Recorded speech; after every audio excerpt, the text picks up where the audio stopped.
अयोध्या के राम मंदिर में लगाए जाने वाले ध्वज के डिजाइन में बदलाव किया गया है। अब राम मंदिर के ध्वज पर सूर्य और कोविदार के पेड़ को अंकित किया गया है। 22 जनवरी को होने वाले श्री राम मंदिर प्राण प्रतिष्ठा कार्यक्रम के लिए 100 ध्वज रीवा से भेजे जा रहे हैं।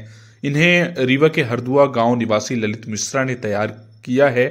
हाल ही में उन्होंने राम मंदिर के ध्वज का प्रारूप श्री राम जन्मभूमि तीर्थ ट्रस्ट के महासचिव चंपत राय को भेंट किया था। 5 सदस्यीय कमेटी ने कुछ परिवर्तन करने का सुझाव भी दिया था।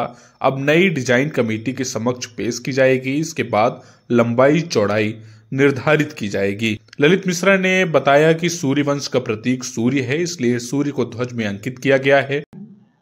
श्री राम जन्मभूमि क्षेत्र ट्रस्ट के प्रमुख आदरणीय चंपत राय जी को हम लोगों ने जो पहले ध्वज की डिज़ाइन पेश की थी उसमें उन्होंने कुछ परिवर्तन सुझाए।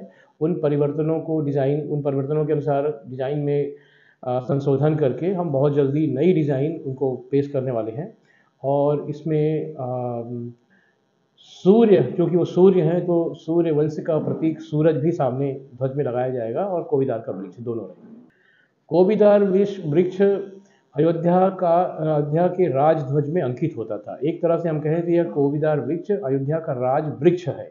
जैसे वर्तमान में भारत में हमारा बरगद है, भारत का राष्ट्रीय वृक्ष, उसी तरह से ये कोविदार राज वृक्ष हुआ करता था अयोध्या का। इसका महत्व है। और दुर्भाग्य से समय के साथ सनातन की परंपराओं में कोविदार विस्मृत हो गया, विलुप्त हो गया, उगता है, लेकिन इसे लोग पहचानते नहीं है। इसमें 2 तरह के अंतर हैं। कुछ लोग इसे पहचानते हैं तो इसके दूसरे नाम कचनार से इसे जानते हैं, जबकि कचनार एक दूसरा वृक्ष होता है। और जो विज्ञान के विद्यार्थी हैं, बॉटनी के, वो भी इसे नहीं पहचान पाते, क्योंकि वो जब इसको देखते हैं तो इसका जो बॉटनिकल नाम है बहुनिया परफ्यूरिया, तो उस नाम की जगह इसे कचनार के ही बॉटनिकल नेम बहुनिया वेरिगेटा, उसके नाम से पहचान कर उसी के गुण लिख देते हैं। तो दोनों के स्तर पर, चूंकि परंपरा से लुप्त हो गया, इसलिए दोनों स्तर पर अभी समस्याएं हैं।